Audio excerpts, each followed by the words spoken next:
Selanjutnya kita akan beralih ke pertanyaan berikutnya. Untuk itu kami persilakan panelis Bapak Taufik F. Pasiak untuk mengambil subtema di dalam fishbowl. Setelah diambil mohon perlihatkan ke kamera untuk dilihat oleh hadirin dan juga moderator.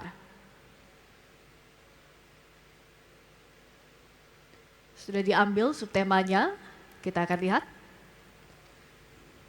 Subtema Kebutuhan pokok, infrastruktur, terintegrasi, pelayanan dasar. Selanjutnya saya akan mengundang panelis Bapak Tauhid Ahmad untuk mengambil undian daftar pertanyaan dari fishbowl.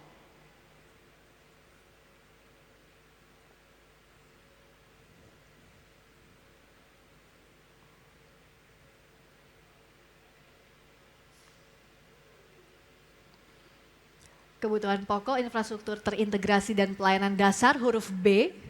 Saya ambilkan. Amplopnya masih dalam kondisi tersegel. Silakan Rifana. Baik, kami ingatkan sekali lagi, pertanyaan hanya dibacakan satu kali dan tidak akan kami ulang. Pertanyaan untuk calon wakil gubernur nomor urut 3, Bapak Rano Karno. Subtema kebutuhan pokok, infrastruktur terintegrasi dan pelayanan dasar. Menurut Badan Pusat Statistik, penyumbang utama inflasi bulan September 2024 adalah kelompok makanan, minuman dan tembakau, di mana beras adalah komoditas penyumbang inflasi terbesar. Pertanyaannya, menurut Anda bagaimana strategi mengendalikan inflasi pangan tanpa harus bergantung pada produk impor? Bagaimana pula untuk mendapatkan pangan lokal yang harus bersaing dengan provinsi lain? Waktu Anda menjawab 2 menit, dimulai Anda berbicara. Kita harus menciptakan pangan murah seperti saya sampaikan tadi. Dan kita juga harus memperpendek rantai pasok dengan sistem kontrak farming. Dengan kelompok tani dan selama ini Pemda DKI telah melakukan hal itu. Kemudian kita ciptakan pasar agar apa? Harga bisa menjadi murah, itu yang pertama. Yang kedua untuk hunian dan transit oriented development. Menyediakan hunian terintegrasi dengan transportasi publik dengan prinsip yang dikatakan transit oriented development ini. Nah kemudian harus kita lahirkan Jakarta jernih. Air bersih dan sanitasi di Jakarta menjadi masalah. Memberikan hak dasar air bersih dengan cakupan pelayanan pepipaan menuju 100%. Karena Jakarta ini baru mencapai 44%. Inilah kendala utama. Sehingga pelayanan dasar di Jakarta ini belum menyeluruh. Kemudian kita akan melakukan, yaitu yang dikatakan super app Jaki ini, untuk mendekatkan pelayanan publik ke pendudukan, pengaduan sampai perizinan dalam genggaman tanpa pungli.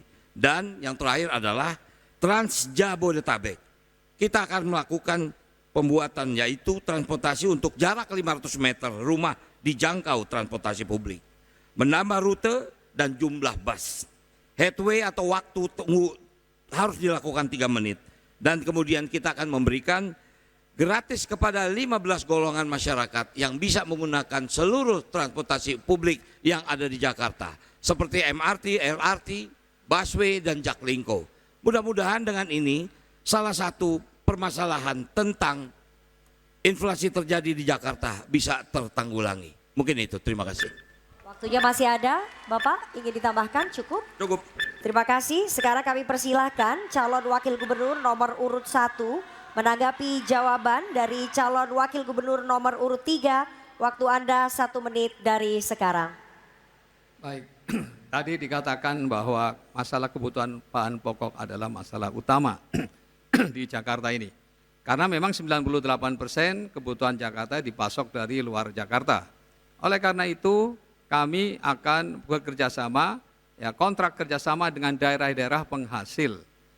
Ada 2 pilihan, kontrak langsung ataupun BUMD kita bisa berinvestasi di daerah-daerah yang penghasil pangan. Di antaranya misalnya NTB, NTT adalah daerah penghasil sapi. Maka bagaimana kita bisa membuat RPH modern di sana dan kemudian dengan akses melalui pesawat kita bisa antar ke Jakarta. Dengan demikian kita bisa mendapatkan pangan yang daging yang relatif murah, tetapi tentu dengan dukungan subsidi transport pesawat. Terima kasih. Baik. Terima kasih calon wakil gubernur nomor urut 1. Berikutnya kami berikan kesempatan kepada calon wakil gubernur nomor urut 2 untuk menanggapi jawaban dari calon wakil gubernur nomor urut 3. Waktu Anda 1 menit, dipersilakan. Tapi sebelumnya kami minta hadirin untuk tenang. Hadirin tenang, terima kasih. Waktu Anda 1 menit dimulai dari berbicara. Yang pertama memang mengefisiensikan rantai pasok yang ada, supply chain. Sehingga harga itu juga bisa nanti lebih dapat terkontrol dan lebih efisien. Dan kalau rantai pasok ini kita digitalisasikan, ini menjadi suatu hal yang lebih memastikan bahwa pengendalian tadi daripada mata rantai itu bisa dilakukan dengan konsep blockchain. Ya.